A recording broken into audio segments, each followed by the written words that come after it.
네, 안녕하세요. 정용 본부장입니다. 오늘은 2021년 이제 남양주 창업자금, 운영자금, 시설자금 이제 그런 컨설팅에 관련돼서 실제 상담 사례를 말씀드리려고 하는데요.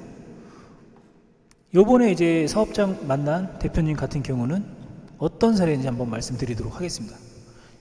첫 번째로 이제 기업 상황을 말씀드리면은 남양주 와부읍에 있는 그런 업장이었고요. 도소매 업장이었습니다. 11월 25일 4시 정도 미팅을 했었었는데요. 여기 같은 경우는 사업자가 한 개가 있고 또 하나 더 있는 두 개가 있는 그런 사업자 대표님이었습니다.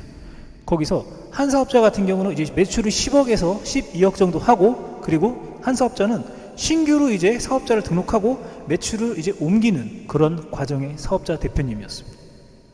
그러다 보니까는 현재 기존에 갖고 있는 사업자에서는 대출을 1억 한 1,000만 원 정도, 우리은행, 농협 이런 거를 신용을 통해서 사용하고 있었는데요. 근데 여기 같은 경우는 사업자가 두 개로 나눠지면서 매출이 옮겨가는 과정이 생기다 보니까 어디로 어떤 쪽으로 방향을 결정해서 진행해야 될지를 확신을 할 수가 없는 그런 상황이었습니다. 그러다 보니 저한테 미팅을 요청하고 상담을 요청했는데요.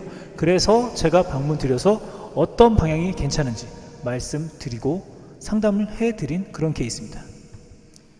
여기 같은 경우는 기존 사업자에 아까 말씀드렸듯이 1억 1,000만 원의 대출을 쓰고 있기 때문에, 근데 도소매 사업장이기 때문에 매출하고 대출 대비했을 때는 더 이상 여신 한도가 보이지 않는 그런 사업장이라고 볼 수가 있습니다. 실제적으로 이제 신용 등급이나 그런 걸 토대로 한번 확인했을 때 나쁘지 않은 신용 등급은, 그러나 대출 한도는 다 차 있는, 그러다가 다른 사업자 대표가 있는데 그 사업자 대표 앞으로 사업자를 등록해서 그쪽으로 매출을 옮기는 그런 과정이라고 있습니다. 그리고 여기에 창업 지원을 받고 싶고 제품을 개발하고 싶은데 거기에 들어가는 비용, 운영 자금과 제품 개발 비용이 필요하다고 저한테 요청한 케이스인데요. 실제로 이제 미팅을 가기 전에 온라인으로 기업 데이터를 확인할 수 있기 때문에 확인을 하고 미팅을 하지만, 보통 여기 같은 경우는 창업 기업이기 때문에 확인할 수 있는 그런 데이터가 없었어요. 그래서 추정만 하고 만나서 한번 이야기를 들어보고, 그리고 직원 수는 어떻게 되고 매출은 어떻게 되고 지금 사용하는 대출은 어디서 사용 중인지 이런 거를 살펴본 다음에 제가 방향을 이제 설정해 주고 이제 앞으로 진행하기로 했습니다.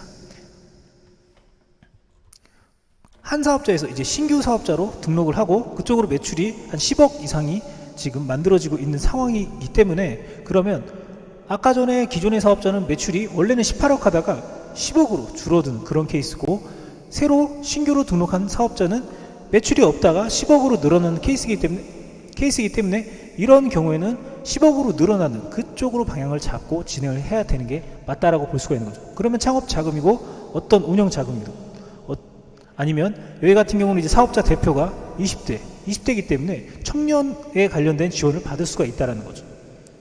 청년 창업 사관학교라든지 이런 여러 가지 정부 지원 혜택을 볼 수가 있는데요. 금리도 금리고 여러 가지 더욱더 지원해주는 그런 혜택들을 볼 수가 있습니다.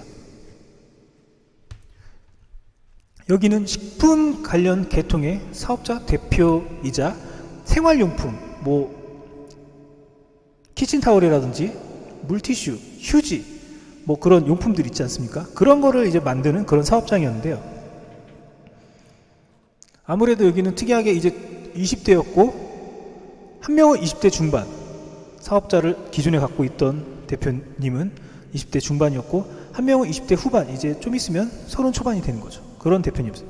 근데 신규를 갖고 사업자를 등록하고 매출을 실는 쪽은 이제 20살 후반 그 대표가 이제 그쪽으로 진행을 하고 있는 그런 상황이었습니다. 아무래도 유통 사업을 조금 오래 하시다 보니까는 거기에 대해서 시장이 점점 확대되고 이 시스템이 갇혀 있다 보니까 매출이랑 여러 가지로 이제 호재로 다가오고 있는 그런 상황이었어요.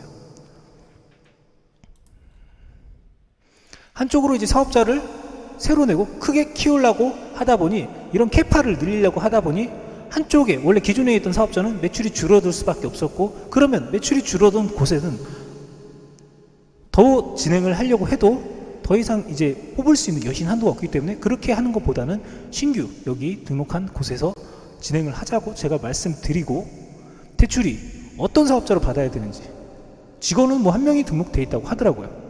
왜냐하면 이 도소매 사업장이기 때문에 이 제품들이 양산되고 제조 공장이 있는데 거기서 특별히 직원을 고용해서 본인들이 이제 차량을 구매해서 운반할 필요가 없이, 요즘에는 이제 운반하는 시스템 외주 업체도 있기 때문에 운반 용역을 이제 쓰고 있다 보니까는 뭐 직원은 많이 필요 없고 하다 보니까 한 명밖에 직원이 등록이 돼 있지 않더라고.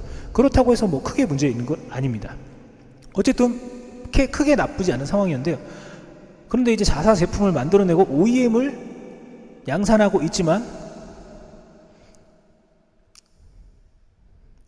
그리고 아무래도 자사 제품을 만들어내고 있는 상황이었고, 비록 OEM이지만 계속 양산을 하고 그런 제품들을 개발하려는 그런 거에 대한 뭔가에 대한 이런 계획들이 있었기 때문에 실행을 하고 있고, 그렇기 때문에 거기에 대한 운영자금과 재료비, 뭐 제품 개발비 크게 필요한 상황이었으며, 그리고 한쪽의 사업자가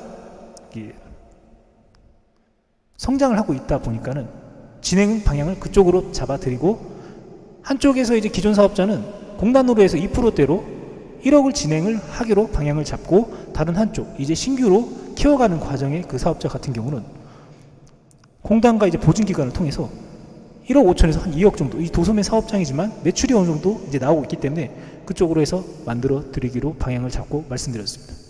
오늘의 상담 내용은 결론적으로 말씀드리면 도소매 사업장 한 1억에서 2억 정도 만들 수 있는 방향과 방법, 거기에 대해서 제가 상담을 해드리고 진행하기로 말씀드렸습니다. 유통회사 시스템이 어느 정도 갖춰주고 쿠팡, 로켓 배송, 일반 물류 배송 이런 거래처의 B2B 거래가 많이 있다 보니까 점점 이제 메리트가 점점 커져간다는 것을 인지할 수가 있는 그런 회사 중 하나였습니다.